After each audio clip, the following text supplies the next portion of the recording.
Começa agora o programa Papo de Quarentena. Olá, você de casa! Estamos iniciando o programa Papo de Quarentena, um podcast do projeto de extensão Rádio Web Cruzamento, do curso de jornalismo da UFC. Me chamo Giovanna Falconelli. Aproveite este podcast diretamente do sofá de sua casa e venha conversar conosco. Hoje o tema da nossa conversa é saúde mental.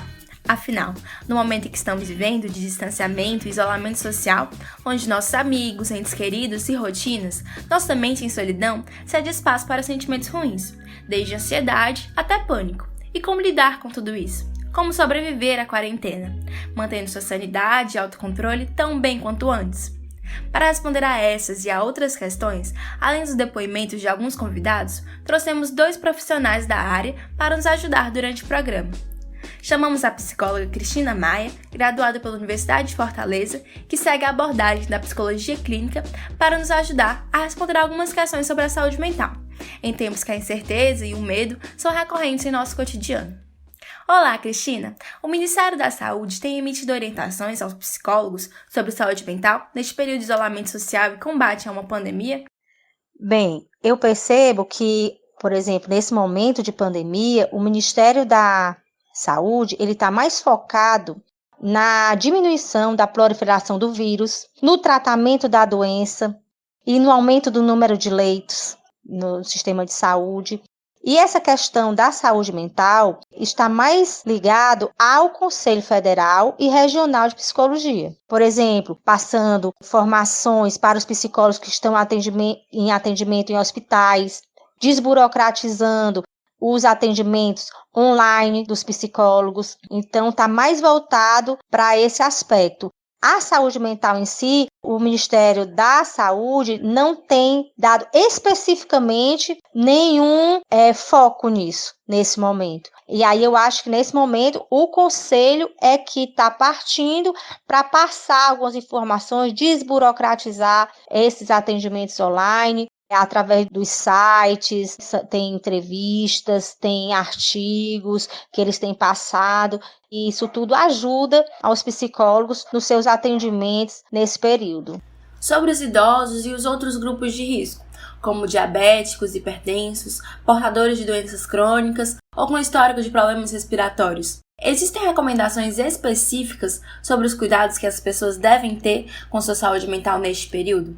Sim, as pessoas que estão no grupo de risco, primeira coisa que tem que fazer, continuar o tratamento médico de acordo com o seu caso. As pessoas que têm diabetes, continuar o seu tratamento médico. As pessoas que têm pressão alta, continuar com o tratamento diabético. Os idosos, se tomam alguma medicação, se tem algum outro problema de saúde, seguir todo um tratamento. E o mais importante é que eles sejam bem conscientizados desse isolamento social, desse distanciamento, para não ter, diminuir o risco de pegar a doença. Então, tudo isso deve ser passado pelos familiares, os cuidadores e tudo, mas de uma forma bem calma, tranquila, com paciência, sem exageros. Por quê? Porque eles são apenas um grupo de risco e não pessoas que estão condenadas a uma morte. Então, tem que ser dado com muita tranquilidade, com muita paciência, com muita calma.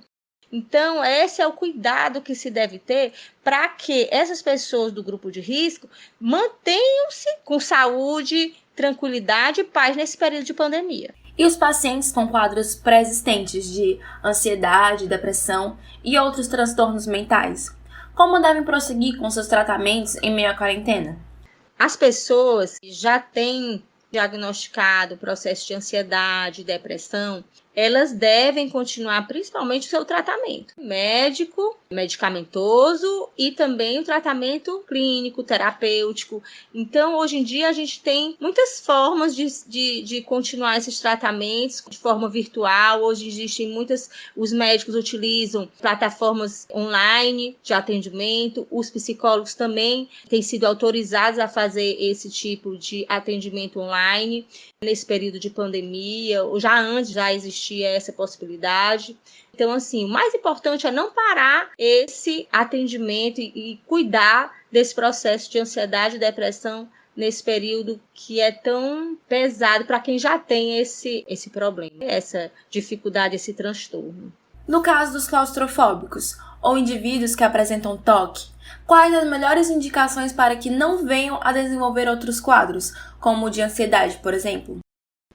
Bem, no caso dos claustrofóbicos, que têm o medo de ficar em locais pequenos, né, apertados, então, assim, realmente esse período de isolamento social da pandemia pode realmente agravar esses sintomas. Muitas vezes, por morar num ambiente, numa casa pequena, poucos cômodos, realmente isso pode acontecer. Então, assim, a sugestão é de que essa pessoa ela possa continuar o seu isolamento, podendo alternar com consciência, com seriedade, alternando o ambiente ao ar livre, abrindo janelas e dividindo um pouco desse ambiente fechado para um ambiente ao ar livre, tendo sempre essa consciência e a responsabilidade de se manter livre do risco de pegar o vírus. Com relação às pessoas que têm um transtorno obsessivo-compulsivo, que é o TOC, que pode se apresentar por conta de um sintoma que a pessoa já possa ter de um excesso da higienização, e que nesse período se está exigindo muito, como medida de higiene, lavar muito as mãos, isso pode realmente acarretar um agravamento do transtorno. Então, assim, normalmente essas pessoas já devem ter sido diagnosticadas e estão sendo tratadas com medicamentos e terapias. Então, é muito importante que se mantenha esse tratamento médico, medicamentoso e também o tratamento psicológico. Hoje em dia tem a facilidade das terapias com plataformas virtuais, online. Então, é muito importante que se mantenha, né? E que essas informações, elas sejam repassadas e mesmo sendo passado pela família, sempre, como eu digo, com muita tranquilidade, com muita calma, amenizando muito o que as mídias colocam, para que não chegue para eles de forma muito exagerada.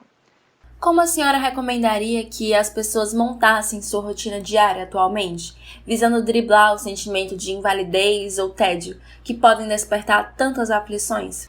A montagem de uma rotina é muito importante, principalmente manter, muitas vezes, uma rotina que já existia.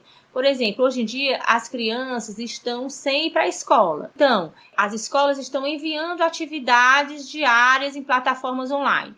Se os pais organizarem, juntamente com as crianças e adolescentes, um horário para essas atividades escolares. O horário do jogo, o jogo de videogame, o horário da leitura, o horário de um jogo de tabuleiro em família. Então, montar uma rotina baseado com o que você já tinha antes em sua vida. Os pais que estão fazendo, os adultos que estão fazendo home office, ter o horário para desenvolver suas atividades, o horário da alimentação. Dividir tarefas também é muito importante, porque muitas vezes as pessoas que trabalhavam nas suas casas, eles estão também, talvez não estejam trabalhando em suas casas. Então, assim, as atividades domésticas serem divididas com as pessoas da família. Então, tudo isso ser montado em quadros, ser discutido em família, tudo isso de forma prazerosa para que todo mundo encontre a sua rotina nesse período, todo o seu quadro de atividades. Isso é muito importante. Atividades como exercícios físicos, leitura, música, assistir filmes ou séries podem ser recomendados para amenizar a carga emocional que este tempo carrega? Exercícios, filmes, leitura, música, filmes, séries, tudo isso é muito bom para distrair nesse período do isolamento social, sim, é excelente. A gente tem que organizar só o nosso tempo, para que a gente alterne, né, um pouco as atividades e não fique também tão cansativo. Então, fazer uma rotina diária, com exercício físico. Mas eu não posso sair para fazer fora. Fazer em casa, no apartamento, utilizar objetos mesmo caseiros e tudo. Hoje em dia, com toda essa tecnologia que a gente já falou, existem aulas de dança, exercício físico, os professores dando de graça online. Então, a gente pode utilizar tempos para isso, se organizar, fazer uma rotina no isolamento, alternando as séries, alternando os filmes, para que possa ser um isolamento agradável. Tudo isso é válido. Trouxemos também perguntas de alguns convidados para a senhora. A Tamara Lopes, de Calcaia, quer saber: para quem não estabeleceu ainda esse processo, essa rotina, teria outra dica para evitar que a ansiedade cresça e, consequentemente, a imunidade baixe e você fique mais propício a doenças? Uma dica que eu dou é exatamente assim, é descobrir o que você gosta, descobrir prazer nas atividades que você já fazia ou tem agora aparecido nesse momento de isolamento e realmente fazer isso, esse autoconhecimento e também descobrir a sua tolerância, sem se cobrar muito, sem se exigir demais em ter que produzir. Também é muito importante você descobrir o que gosta e descobrir o seu tempo, a sua tolerância. Então, assim, é o autoconhecimento. Você vai ter esse tempo aí de parada que você deu na sua vida para se conhecer. E aí é montar o seu plano, que esse plano é individual, a partir do que você gosta. Então é isso, é se conhecer e montar o seu plano individual a partir do que você tem prazer e do que você gosta. A próxima pessoa preferiu manter-se anônima e fez a seguinte pergunta: a quarentena parece muito com uma crise depressiva. Acaba que, mesmo com uma rotina já estabelecida, as coisas parecem não importar tanto. Existe alguma forma de contornar isso? Como fazer para a quarentena ficar menos parecida com a depressão? É verdade. Parece sim esse sentimento. O isolamento, ele pode proporcionar esse sentimento pela impossibilidade de realizar projetos que a gente antes já tinha planejado. Acaba por tirar um pouco o sentido de continuidade, de perspectiva de futuro. Mas é como eu já falei antes, viver o presente, organizar uma rotina diária e principalmente se esforçar, intensificar as relações de afeto, fortalecer os laços com a família, com os amigos, seja ela presencialmente com as pessoas que estão na casa ou virtualmente mesmo com essas plataformas virtuais de vídeo. Então, assim, eu acho que o mais importante é fortalecer esse afeto, sabe?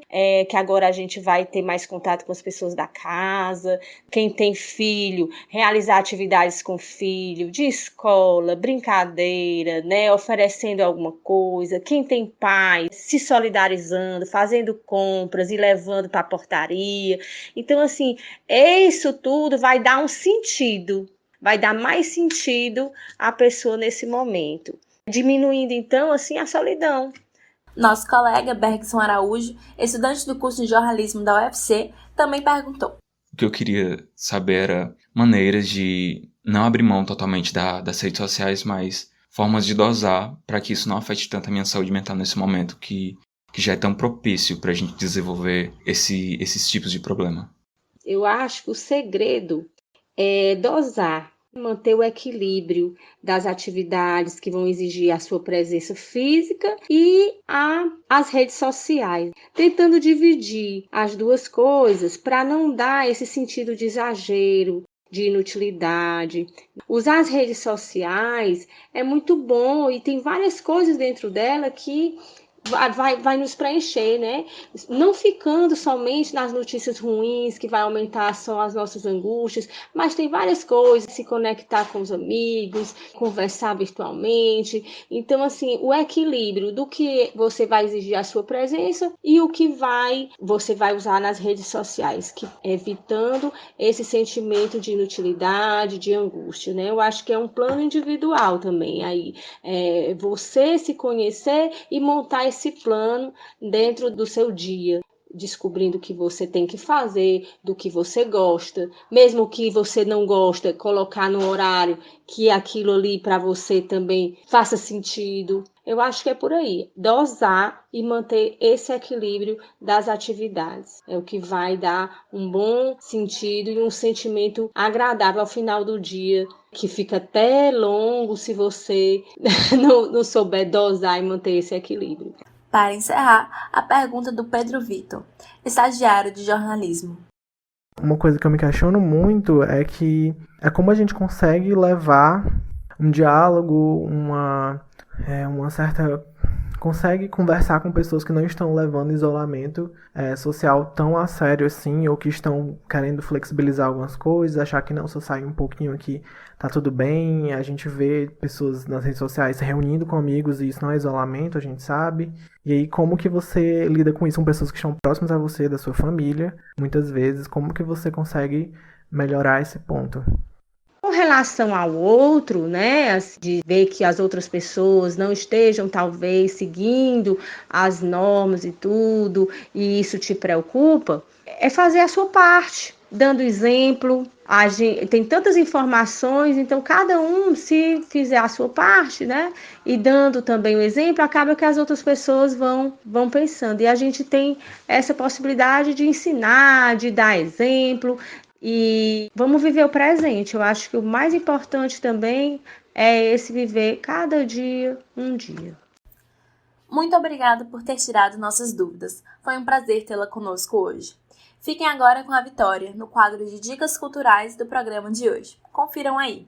Lives, séries, literatura, cinema, agenda cultural. Seu programa na quarentena. Olá, ouvintes! Aqui quem fala é a Vitória. E hoje eu vou indicar para vocês uma coletânea de livros essenciais para quem busca entender um pouco mais sobre transtornos mentais. Afinal, um pouco de conhecimento é sempre bom, não é mesmo? A autora da vez é a psiquiatra Ana Beatriz Barbosa Silva. E, na sua obra Mentes Ansiosas, a autora explica, através de relatos de pacientes e leitores, um mal que atinge cada vez mais pessoas e oferece possibilidades de tratamento para aqueles que sofrem com a ansiedade e o medo exagerados. Agora não tem mais como dar a desculpa de que terapia não é importante, hein? Continuem atentos à sua saúde mental e fiquem em casa. Papo de Quarentena. Sua companhia no isolamento. Para participar desse episódio, também convidamos alguns ouvintes para deixarem os seus depoimentos sobre como está sendo lidar com esse período de isolamento. Os primeiros a dizer algumas palavras serão os estudantes Bergson e Tamara. Olá, me chamo Bergson, sou estudante de jornalismo e nessa fase de quarentena eu tenho buscado alguns meios para tentar burlar esse tempo ocioso que a gente tem tido. E alguns deles é dedicar ao estudo, algumas coisas que tem como artigo, tentar aprender sobre alguns programas de design, mas por mais que eu tente dedicar meu tempo para essas coisas, a maior parte do meu tempo é tomada pelas redes sociais, mesmo que de forma involuntária. Se eu pego o celular, eu passo muito tempo no celular e eu sinto que isso não faz muito bem para minha saúde mental.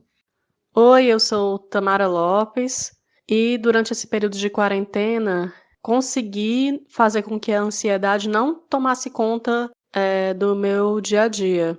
E isso se deu por conta de estabelecer tarefas ao longo do meu dia. Então, em toda semana, eu tenho algumas atividades pontuais para fazer. Isso faz com que a minha cabeça fique pensando nessa produtividade, em fazer essas coisas, e a ansiedade não toma conta de mim por conta de ter o que fazer. A seguir, a aluna pré-universitária Sara Vidal, que nos contou sobre os seus estudos na quarentena. Então a gente tá faltando aula pra gente estudar, tá difícil, causa muita ansiedade, a gente se sente muito mal, sabe? É uma sensação ruim todo dia de não conseguir acompanhar. Mas eu vou lidando como eu posso. Eu acho que é muito importante lembrar em período de quarentena que você não é a única pessoa que tá passando por isso. Porque quando você não tá em quarentena e todas as pessoas estão fazendo 1000 coisas diferentes, todo mundo tem a vida diferente uma da outra, mas acho que todo mundo preso em quarentena, você tem essa noção maior de que tá todo mundo no mesmo buraco e passando pela mesma coisa. Então, diminui a ansiedade, sabe? Saber que não sou só eu que tô passando por isso. E a minha forma de lidar com isso, eu tento entender que eu tenho meus limites e que a gente tá numa situação, enfim, de pandemia mundial, não é fácil pra ninguém. Além de estudantes, mães e pais também têm enfrentado mudanças e preocupações em suas rotinas com as aulas paralisadas de seus filhos. A ouvinte Bruna Monique, de 30 anos, nos conta sobre a sua vivência. Eu acho que o que vem mais preocupando não é nem tanto o fato de ficar só dentro de casa. Até porque eu falo por mim, eu já sou acostumada a ficar em casa, eu gosto muito de ficar dentro de casa, eu não sou muito de sair, já fui muito. Mas o que me preocupa mais na saúde mental é as contas, né? Porque a gente fica preocupada como é que vai ser, escola de criança, como é que vai pagar, fica muito preocupado também como é que vai ser o ensino também, como é que vai ficar, né? Em relação à criança, e eu tenho 2, um de 7 e um que vai fazer 1 ano, os 2 eram da escolinha e não estão mais. Então só em casa, né? É uma rotina nova que eu não tinha, e às vezes a pessoa fica bem louca, né? Porque é muita coisa para fazer, é lanche, é banho, tudo antes era na escola, agora em casa. E trabalhar, a pessoa não está trabalhando, então muda toda uma rotina, é bem complicado. Mas por enquanto, pelo menos comigo, tá indo bem. Por fim, Mariana Rodrigues, de 21 anos, nos fala sobre como esse período de isolamento social tornou-se mais tranquilo para ela com a interação online de seus amigos neste momento. Eu tenho depressão e ansiedade, eu tomo medicamento para ambas as condições e por mais que o medicamento possa me ajudar, é sempre bom a gente ouvir de outras pessoas essa questão do depoimento, do autoconhecimento, de ver outras histórias de superação, como é que as pessoas estão passando por esse período de quarentena, para não se sentirem sozinhas também. A necessidade de estar perto dos amigos, sabe? De aproveitar esse momento para construir laços, de fazer uma live com um amigo, de conversar como é que tá se sentindo, assim. Eu tenho 2 amigas que a gente partilha muito sobre como é que tá sendo essa rotina para elas. Para mim, em especial, por ter já essa condição muito ansiosa, de com tudo assim, de estar me preocupando. Eu tô tentando manter uma rotina assim bem distribuída, que é o que tá me ajudando a não gerar tantos gatilhos e não ter tantas ansiedades nesse período de quarentena, até porque um dos meus maiores medos é ter uma crise de ansiedade nesse período que a gente está passando, por todas as informações que a gente está recebendo. Obrigada, Vitória. Voltamos para falar sobre a saúde mental nestes tempos de quarentena, agora com a participação de Ismael Valões, psicólogo da abordagem fenomenológica existencial do Instituto Cearense de Psicologia, para conversar conosco. Seja bem-vindo, Ismael. Quais têm sido as ações do Instituto em tempos de quarentena e isolamento social?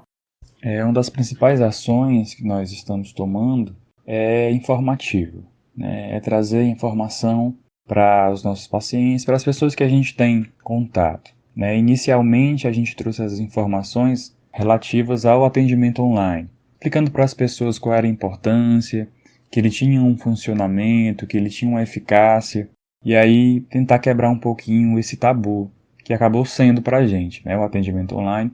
Muitas pessoas tiveram dificuldade de mudar da modalidade presencial para online. Então, a gente enviou alguns vídeos, tirou dúvidas e a gente teve uma resistência inicial, né? Então, a primeira ação foi essa, né? De informação. Com o passar das semanas, né? Na segunda semana as pessoas começaram a aceitar mais o atendimento online. Então a gente aproveitou essa primeira semana que as pessoas estavam ali sem saber o que ia acontecer e enviamos alguns vídeos, né, tanto nas redes sociais quanto através do WhatsApp. A gente mandou alguns vídeos profissionais comentando sobre a situação atual, qual era o nosso entendimento frente à psicologia e ainda mais reforçando a ideia da importância do atendimento online nesse momento. Então, inicialmente nossa ação foi mais informativa. Agora a gente conversa, senta para elaborar projetos para o pós-isolamento, ou seja, para o processo onde as pessoas vão começar a lidar com essa reconstrução desse período de quarentena, desse período de isolamento, que agora é um momento mais de escuta dessas pessoas, né, de entendimento dessas demandas, para entender o que a gente vai fazer em seguida. A gente primeiro vai escutar quais são essas demandas para elaborar projetos, para dar conta disso tudo. E atualmente, a procura por atendimentos tem aumentado?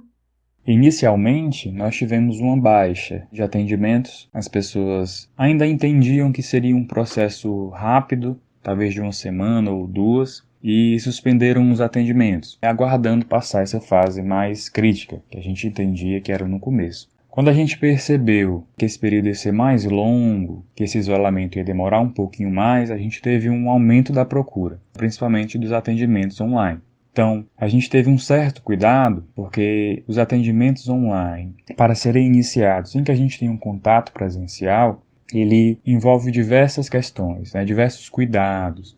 A gente tem que ter uma conversa antes com essas pessoas, a gente precisa informar da necessidade de estar em um ambiente isolado, que tenha sigilo, que a gente possa explicar como é que funciona a terapia online. Hoje, os casos que a gente tem atendido, a maioria são pacientes que já estavam em atendimento, que pararam inicialmente e retomaram. Mas aparecem também alguns atendimentos novos, pacientes novos, com demandas relativas à situação do Covid, né, à ansiedade, ao fato de estar com essa liberdade restringida nesse momento. Então a gente teve sim uma busca maior para atendimentos. Consumir muitas notícias sobre a Covid-19 e o crescente número de vítimas no país pode desencadear ansiedade em diversas pessoas.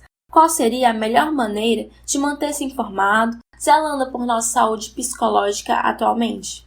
A gente sabe que, claro, a gente tem que acompanhar as notícias, a gente tem que saber o que está acontecendo, e esse é o papel da mídia, né? A mídia está aqui para nos informar, para nos dizer o que está acontecendo. Mas hoje, em todos os meios de comunicação, a gente acaba encontrando notícias sobre isso, notícias sobre o Covid. Então, a gente vê na TV, a gente vê no celular, no rádio, a gente ouve as pessoas comentando, e aí, naturalmente, a gente vai ter um excesso dessa informação, desse estímulo. E esse é um estímulo que, naturalmente, nos causa medo, nos causa preocupação. Então, o excesso desse estímulo, o excesso de estar presente a essas informações, de estar escutando, estar vendo, isso pode ser patológico. Então, o que é que a gente está recomendando? Que as pessoas não fiquem em uma atitude passiva a essas informações, né? Que elas não estejam 100% do tempo ligadas, observando, vendo o que está acontecendo, aguardando algo súbito que vai acontecer. Que elas tornem isso uma atividade ativa. Que elas evitem estar se expondo, evitem estar acompanhando constantemente e em tempo integral essas notícias e escolham um horário do dia, uma vez ao dia, por exemplo, para acompanhar como é que está acontecendo, como é que está, quais foram as medidas tomadas, qual é a evolução, como é que está acontecendo aqui no mundo. Através do celular, ele tem acesso às notícias mais recentes. A gente recomenda que isso seja uma postura ativa, que a pessoa escolha um momento do dia ou uma vez na semana, quanto ela sentir que é necessário ela acompanhar essa situação. Ou então, se ela precisar fazer uma viagem, se ela precisar sair de casa, para ela entender quais são as medidas que estão sendo tomadas, tanto pelo governo, pelo Ministério Público, pela Prefeitura. Então, é importante que ela esteja atenta a essas informações, mas não uma postura passiva. Porque se a gente entende que em todos os âmbitos, né, nas conversas informais, nas relações, dentro de casa, a gente está tendo excesso de um assunto, e de um assunto que naturalmente nos faz mal, a lógica é que isso, com o tempo, seja patológico, né? Seja ansiogênico e nos faça mal. Então, em resumo, que orientações o senhor daria aos nossos ouvintes para que ultrapassassem este período de quarentena com o mínimo de danos possíveis à saúde mental? A recomendação que nós trazemos nesse momento para as pessoas que estão em isolamento é que elas possam escutar um pouquinho mais a si mesmo, se entender um pouquinho mais e melhorar essa relação consigo mesmo, pois, consequentemente, isso também melhora a relação com as pessoas que estão ao redor, que estão em convivência. E como é que se faz isso? Inicialmente, se permitindo se escutar, né, de forma acolhedora e não de forma crítica. Como é que isso é na prática? Então, a pessoa que está em casa, está sentada, deitada, e ela começa a se sentir inquieta, entender por que ela está inquieta, qual é esse sentimento, qual é essa força que vem, o que está acontecendo ali, e começar a perceber isso com a inquietação, isso com um sentimento de tristeza, um sentimento de angústia, tentar entender um pouquinho o que é que naquele momento presente está causando aquilo. E aí, identificando quais são esses fatores, né, identificando quais são as questões que estão trazendo isso, poder criar formas, criar mecanismos para lidar com essa situação. Então, exemplos disso, pessoas que se sentem mais inquietas, que estão com excesso de energia, possam criar rotinas em casa, praticar exercícios físicos em casa. A gente tem muitos exercícios físicos que a gente pode acessar através da internet, que a gente pode fazer sem precisar de muito espaço. Então, cuidar da alimentação, ter uma alimentação mais leve, mais saudável. Nesse momento, tentar cuidar um pouquinho mais da saúde. Quando a gente fala em saúde, a gente não está falando só do contexto biológico. A gente sabe que não existe essa dicotomia. Os efeitos psicológicos, o que a gente pensa, o que a gente faz, isso tem uma ligação direta. Então, os nossos pensamentos, as nossas emoções, elas interferem diretamente no nosso estado de saúde integral. Então, ter cuidado com isso, se escutar mais, entender quais são essas demandas internas e criar mecanismos individuais, caso a caso, para poder lidar com elas. E aí, se você percebe que você não consegue identificar quais são essas demandas internas, se você não consegue criar estratégias para lidar com isso, buscar uma ajuda profissional, buscar uma ajuda de um familiar, de alguém que você possa conversar, entendendo todo esse contexto, Cada caso vai exigir um mecanismo diferente, vai exigir uma estratégia diferente. Então, buscar ajuda para lidar com isso. É uma situação onde a gente precisa também contar com as outras pessoas, dar suporte e também se permitir ser ajudado. Bem, muito obrigada pela sua participação. Foi um prazer tê-lo conosco.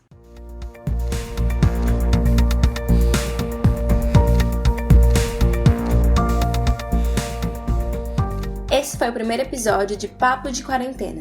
Não esqueça de acompanhar nossos próximos podcasts. Muito obrigada e fique em casa. Esse episódio teve vozes de Giovanna Falconeri, Vitória Ellen e Andressa Siqueira, produção de Raquel Aquino, edição de Johnny Bryan e Caio Alves e coordenação e supervisão de Ismaca